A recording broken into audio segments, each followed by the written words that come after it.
आदाब, मैं हूं आपके साथ अरसला खान और आवाज द वॉइस देखना शुरू कर चुके हैं।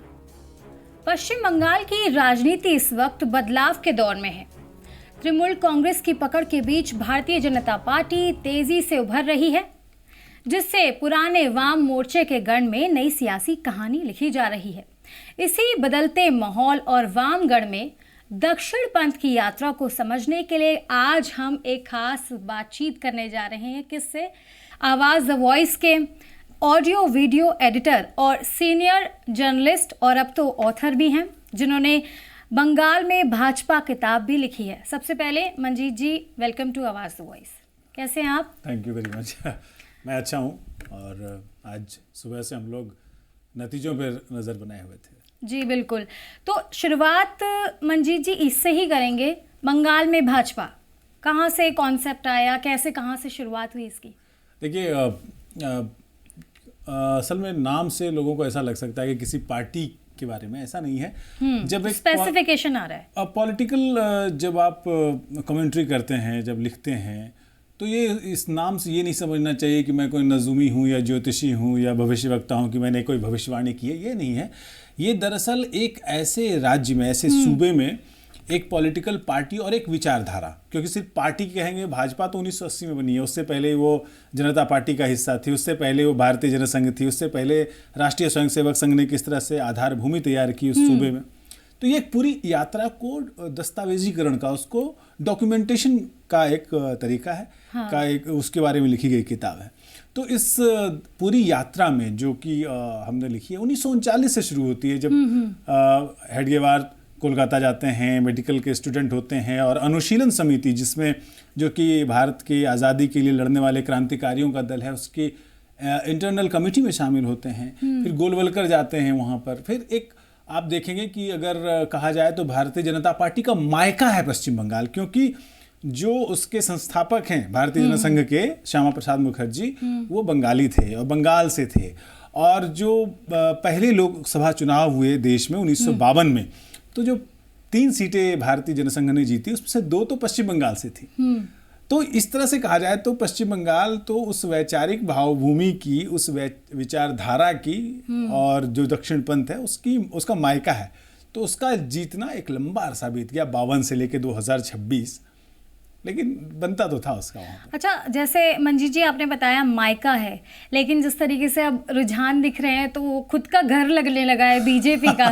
तो उसके लिए क्या कुछ बोलना चाहेंगे? हाँ बिल्कुल। देखिए, मैंने कहा ना कि ये एक जर्नी है। हाँ। पश्चिम बंगाल में भारतीय जनता पार्टी के बारे में कोई कभी सोच भी नहीं सकता था। देखिए, मुझे अगर टीएमसी को रिप्लेस करना, मतलब, और कोई ये भी नहीं सोच सकता था कि टीएमसी कभी वामपंथी मोर्चे को, वाम मोर्चे की सरकार, जिसमें 6 वामपंथी पार्टियां थी, जिसमें कभी ज्योति बसु, कभी बुद्धदेव भट्टाचार्य मुख्यमंत्री थे, उसका इतना, वहां पे दक्षिण पंथ को जगह मिल जाएगी। वहां नहीं, वहां पर ममता बनर्जी उसको रिप्लेस कर देगी। पहले ये किसी ने नहीं सोचा था, और ममता बनर्जी को रिप्लेस भारतीय जनता पार्टी कर देगी, जैसा अभी तक के रुझान से लग रहा है, और लगभग यही स्पष्ट भी है। तो ये भी किसी ने सोचा नहीं था। लेकिन देखिए, कुछ राज्यों में क्या होता है अर्शला, कि जो जनता है वो रोटी पलट देती है हर 5 साल पर, सरकार बदल देती है। पश्चिम बंगाल में जनता रोटी जलने तक का इंतजार करती है। तो ऐसा लगता है कि जो एंटी इनकम्बेंसी, जिसको हम रोटी जलने से की अभिधा में बात कर रहे हैं, तो जनता ने देख लिया 15 साल में, 2011 से 2026 ममता बनर्जी ने जितना करना था वो किया, जनता की सेवा की, बेशक मुख्यमंत्री के तौर पर। लेकिन जिस तरह की विचारधारा देश में, और मैं बिल्कुल कहूँगा कि अमित शाह की जो तैयारी है, जो ज़मीनी स्तर पर उन्होंने जिस तरह से व्हाट्सएप ग्रुप की खुद निगरानी की, कुछ की, और जिस तरह से लोगों को जोड़ा ज़मीनी स्तर पर, जिस तरह से वैचारिक आधार तैयार किया भारतीय जनता पार्टी के विचार का, जो हम समझते हैं कि दक्षिणपंथी पार्टी है, और वहाँ पर तब ये जीत हासिल हुई। बड़ी मेहनत लगी है, मुझे लगता है, क्योंकि एक आज से ठीक 2 विधानसभा चुनाव पहले शून्य एक भी विधायक नहीं था, 3 या 4% वोट शेयर था। फिर 2016 में 3 विधायक, फिर 2021 में 77 जो घट भी गए बाद में जी। फिर बहुत बड़ी हिंसा भी हुई, और फिर अब 77 के बाद, मैं क्योंकि वो रिजल्ट की बात कर रहा हूँ, 77 विधायक जीते थे 2021 में, और अब देखिए लगभग 200 के 198 के आसपास जब हम बात कर रहे हैं, 4 जीत चुके हैं, 194 पे आ गए हैं। तो इसके अलावा जैसे हमने बात करी, अमित शाह जी का भी काफ़ी रोल रहा।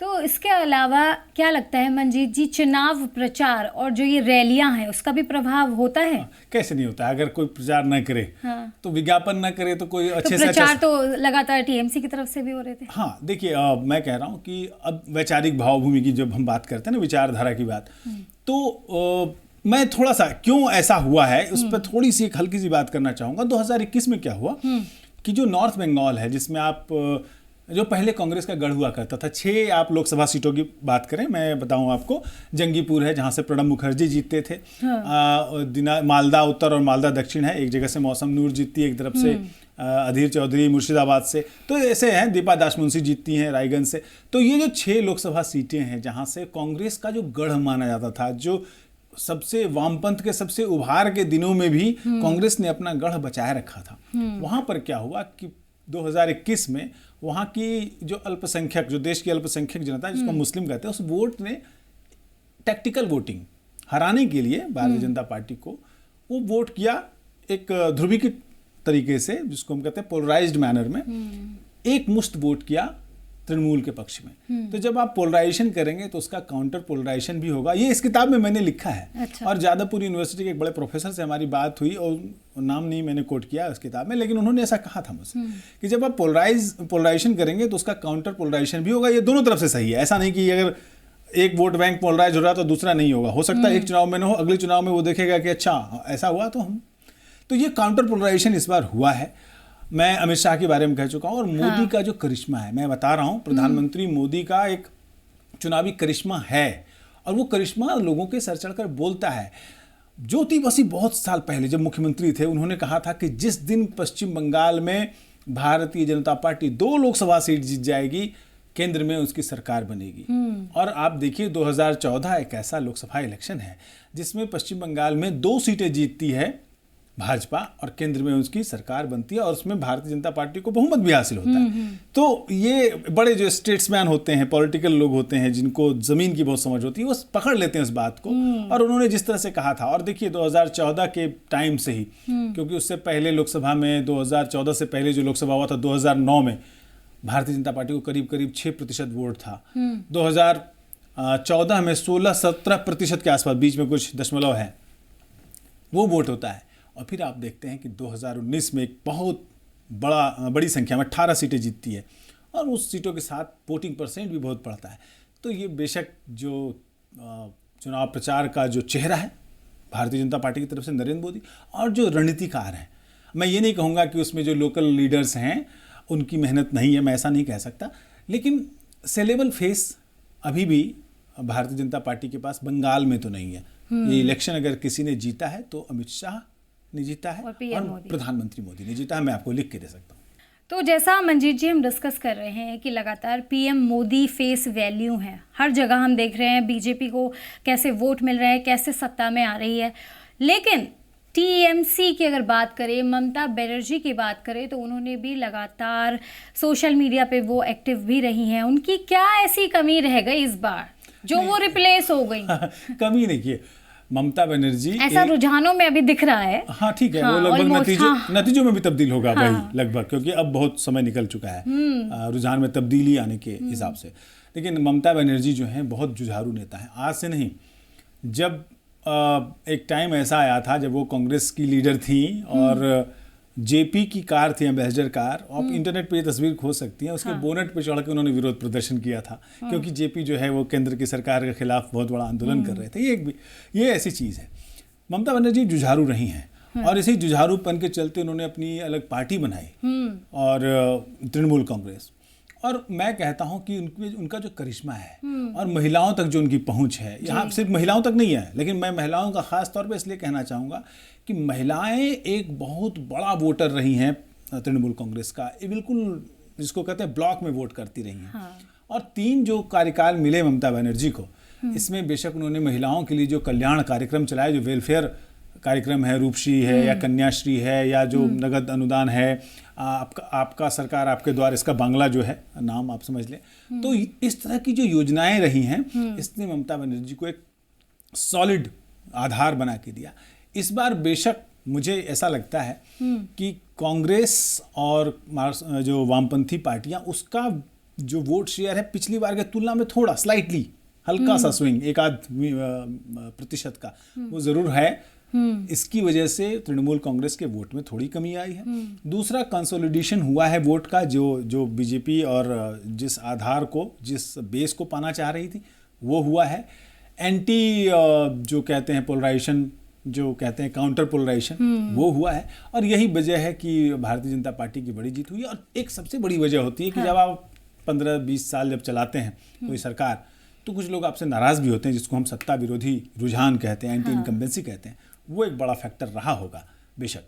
तो ये कुछ ऐसे कारक हैं जिस पर और भी गहराई से विचार किया जा सकता है, लेकिन अभी के हिसाब से मुझे ऐसा लगता है ये कमियां रही हैं की तरफ से, सत्ता विरोधी रुझान। और इसके साथ ही जैसे हम एम्पावरमेंट का भी जिक्र करते हैं, बेरोजगारी, महंगाई, तो वो भी मेजर इशू हो सकता है। देखिए, नेताओं के वादों और उनके जो क्या कहते हैं मैनिफेस्टो, उसको अगर आप मिला लें तो ज़्यादातर पार्टियां इसमें फेल होती हैं। मुझे याद है, क्योंकि मैं पश्चिम बंगाल को बहुत शुरू से 2009 के आसपास से मैं कवर करता रहा हूं, और उसके पंचायत इलेक्शन, लोकसभा इलेक्शन, विधानसभा इलेक्शन लगातार कवर किया है।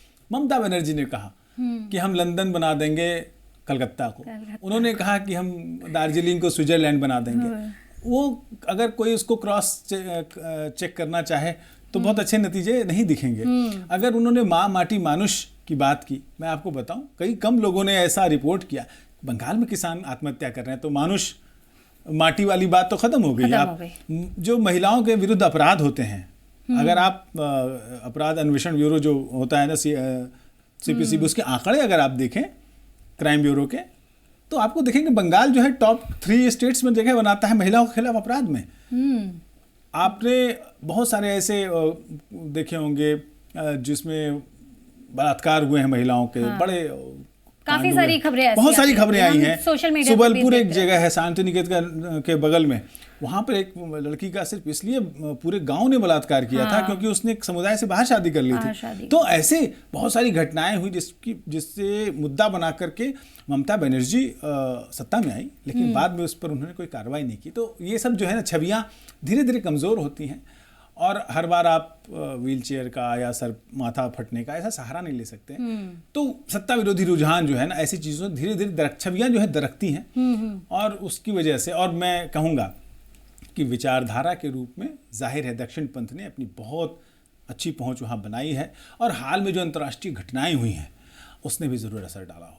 अच्छा, इसके साथ इसके इतर हम ये भी जानना चाहेंगे मंजीत जी आपसे कि बंगाल में अब बीजेपी का लॉन्ग टर्म विजन क्या होने वाला है?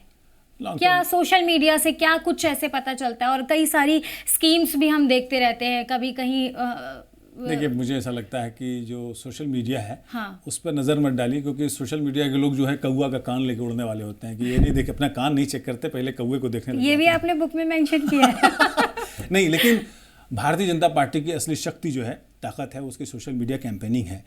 तो मुझे लगता है कि वहाँ पर भारतीय जनता पार्टी को एक के सामने जो सबसे बड़ी चुनौती होगी वो होगी वहाँ पर जो उद्योग कम हुए हैं। आपको जिस नंदीग्राम और सिंगूर की बात से ममता बनर्जी सत्ता में आई और वामपंथ को उन्होंने बेपटरी किया, वहाँ पर उन्होंने कुछ नहीं किया। नैनो को छोड़ के जाना पड़ा पश्चिम बंगाल को, मुझे याद है।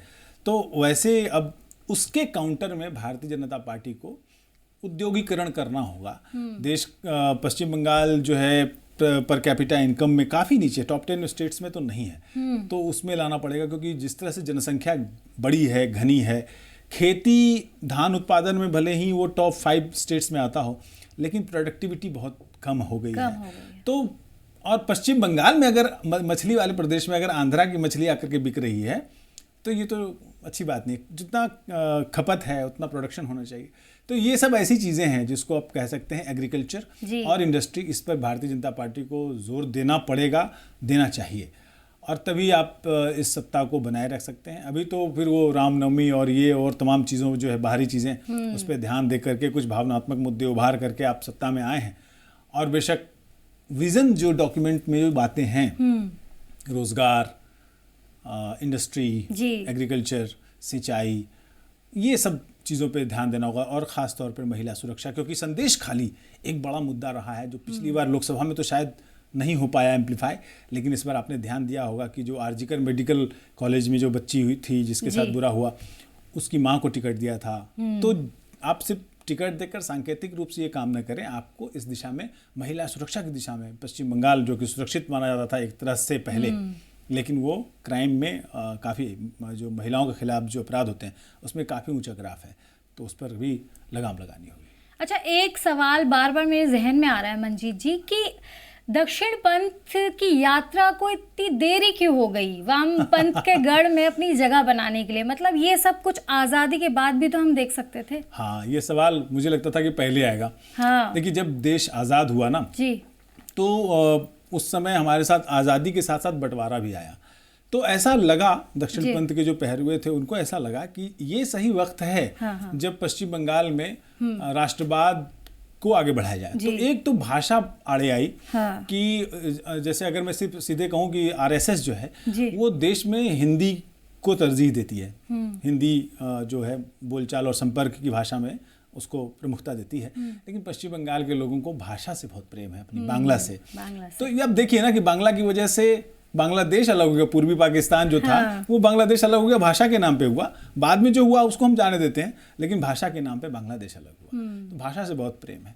तो एक राष्ट्रवाद, आरएसएस जो राष्ट्रवाद चाहती थी, और जो एक उपराष्ट्रवाद है बांग्ला में, बंगाल अस्मिता, और बंगाल के कुछ भले मानस जो थे, भद्रजन, वो आज़ादी के समय में ये समझते थे कि हम इसको एक अलग नेशन स्टेट बनाएंगे। ये सपना भी कुछ लोगों के मन में पल रहा था, वो भी साकार नहीं हुआ। लेकिन आप देखिए कि आज़ादी के ठीक बाद जब महात्मा गांधी की हत्या हो गई तो आपने देखा होगा कि आरएसएस पे एक प्रतिबंध लग गया। उस प्रतिबंध की वजह से विस्तार रुका, पहला। दूसरा कि 1952 में जब इलेक्शन हुए, जिसका जिक्र मैंने किया है, तो जनसंघ को 2 लोकसभा सीटें मिली, ऐसा नहीं कि नहीं मिली। तो एक अच्छा आधार तैयार किया श्यामा प्रसाद मुखर्जी ने। लेकिन उसके बाद क्या हुआ कि 1955-56 में और फिर उसके बाद 1958-59 में वहाँ पर 2 आंदोलन हुए फूड मूवमेंट के, क्योंकि आदमी के लिए सबसे पहले रोटी, कपड़ा और मकान की ज़रूरत होती है। बड़ी संख्या में लोग आए थे बाहर से, जब बंटवारा हुआ तो बहुत बड़ी संख्या में लोग आए बाहर से, मतलब पूर्वी पाकिस्तान से आए थे बंगाल में रहने के लिए। तो उनके लिए रोटी प्रायोरिटी थी, उनके लिए राष्ट्रवाद दूसरा था, दूसरा भी नहीं बल्कि तीसरा रहा होगा। तो इसलिए जो राष्ट्रवाद है वो उस समय नहीं फला फूला। उस समय की कम्युनिस्ट पार्टियों ने अपनी किसान शाखाएं खोल ली थी और उसका प्रभाव किसानों में, जो बटाईदार थे। उसी समय आपको ध्यान होगा कि 1945-46 के आसपास, मुझे एग्जैक्टली साल याद नहीं है, एक ऑपरेशन बरगा करके चला, जिसमें किसानों, जो किसान बटाईदार होते हैं, बटाईदार वो कहे जाते हैं किसान जो आधी उपज लेते हैं। अगर आप जमीन के मालिक हैं और मैं जमीन का बटाईदार हूँ, आधा 50% धान आपका होगा, 50% मेरा होगा। किसानों ने कहा कि हम उसको तिभागा आंदोलन कहते हैं, कि हम 100 में से 66-65% हम लेंगे और मकान जमीन के मालिक को 1/3 देंगे। तो वो आंदोलन भी चला, ऑपरेशन बरगा भी हुआ, जिसमें भूमि सुधार किए। तो उसकी वजह से जो है वामपंथी पार्टियों का आधार फैलता गया और राष्ट्रवाद थोड़ा किनारे हो गया। इसलिए आप देखिए कि 1960 के दशक में जब पूरे बंगाल में अराजकता थी, 10 साल लगातार सरकारें आती रहीं, गिरती रहीं, राष्ट्रपति शासन आता गया, अजय मुखर्जी फिर से मुख्यमंत्री बन जाते थे, फिर 1 साल का राष्ट्रपति शासन लगा, तो पूरे 60 का दशक अराजक दौर कहा जाता है बंगाल में। फिर 77 के इलेक्शन में ज्योति बसु बनते हैं और सबसे पहला काम जो वो करते हैं वो है भूमि सुधार का, लोगों में ज़मीन बांटने का, चकबंदी का। इसकी वजह से बहुत मजबूत उन्होंने पकड़ बना ली। और उसके बाद 34 साल तक फिर वामपंथ का शासन चलता रहा। और वामपंथ की बात मैं कह दूं, जो आपने ममता बनर्जी का जिक्र किया था, वामपंथ ने ग्रामीण स्तर पर, गांव स्तर पर, पंचायत स्तर पर अपने लोग बिठाए, मार्क्सवादी कम्युनिस्ट पार्टी के कैडर बिठाए, जो बड़े झगड़े छोड़ दीजिए, गांव के झगड़े छोड़ दीजिए, अगर पति पत्नी में झगड़ा हो तो उसको सुलझाने के लिए भी कैडर जाता था। अच्छा। जो एक जॉर्ज ऑरवेल की किताब है 1984, उसमें कहता है कि बिग ब्रदर इज वॉचिंग, उसमें था, वो बंगाल में था कि बड़े भैया आपके घर के मामलों को भी देख रहे हैं। तो ये बंगाल में था। तो इसलिए 34 साल तक वो चला। लेकिन ममता बनर्जी का वो तेज तर्रार नेता रही हैं, करिश्माई नेता रही हैं, तो उन्होंने बंगाल को में वामपंथ से को जो है पटरी से किनारे कर दिया और जो विपक्ष की भूमिका थी वो धीरे धीरे भाजपा के पास आ गई। और मुझे ऐसा लगता है कि एक बार पश्चिम बंगाल के जो वामपंथ का कैडर है उसमें हल्का हल्का सतही तौर पर ये भी नारा चला है, जैसी मुझे फुसफुसाहट मिली है चाइनीज विस्पर के रूप में, कि 26 में राम, 31 में वाम। ये नारा है कि वामपंथी पार्टियों की तरफ से कि इस धीरे हल्के से सपोर्ट करते हैं इस बार भाजपा को, और अगली बार जो है हम भाजपा के साथ सीधी लड़ाई करेंगे। ममता बनर्जी अप्रासंगिक हो जाएंगे, लेकिन 5 साल बाकी हैं उसमें। जी, तो जाते जाते मंजीत जी ये भी बताते चलिए कि बीजेपी के पास अब मुख्यमंत्री चेहरा कौन होने वाला है ममता बनर्जी की जगह, क्योंकि रुझानों में हम सीधे तरीके से देख रहे हैं कि बीजेपी जीती हुई नजर आ रही है। तो बीजेपी किसको चुनने वाली? सवाल बहुत जल्दी हो गया, लेकिन डिस्कस तो कर ही सकते हैं। देखिए, कोई आदमी अगर फिर मैं कहा ना नजूमी या ज्योतिषी के रूप में बाकी पार्टियों में तो आप कर सकते हैं जी। भारतीय जनता पार्टी की तरफ से किसी मुख्यमंत्री के नाम की घोषणा करना जल्दबाजी होगी, और कई बार मूर्खता भी हो सकती है। किसी फीमेल कैंडिडेट को भी ला सकते हैं, लेकिन कोई बड़ा नाम ऐसा है नहीं। मुझे फेस नहीं दिख रहा है। मुझे 3 फेस दिख रहे हैं। संघ के पुराने खिलाड़ी दिलीप घोष जो कि प्रेसिडेंट रह चुके हैं, अभी के प्रेसिडेंट सुकांत मजूमदार, और सबसे बड़ा नाम शुभेंदु अधिकारी जिन्होंने एक बार ममता बनर्जी को हराया भी है। इस बार भी नंदीग्राम से बड़े मार्जिन से आगे चल रहे हैं। ममता बनर्जी से हार जाएंगे शायद, ऐसा लग रहा है। लेकिन मुझे लग रहा है कि ये 3 नाम ही हैं जिस पर मेरी तरफ से मैं अगर होता तो मैं शायद चुनता। लेकिन फिर भारतीय जनता पार्टी है, आप पता नहीं कर सकते कि किसको मुख्यमंत्री बनाएंगे। बिल्कुल सही कहा। तो ये थे हमारे साथ senior journalist mister Manjit Thakur ji, जिन्होंने बताया किस तरीके से वामपंथ के गढ़ में दक्षिण पंथ का आगमन होता हुआ दिख रहा है। आपके लिए भी सवाल यही रहेगा कि अब बीजेपी मुख्यमंत्री चेहरा किसे चुनेगी? हमें कमेंट बॉक्स में ज़रूर बताएं, और ऐसी ही लगातार अपडेट्स के लिए आज ही आवाज़ द वॉइस को सब्सक्राइब कर लें, और आप ट्विटर, फेसबुक और इंस्टाग्राम पर भी हमें फॉलो कर सकते हैं। शुक्रिया।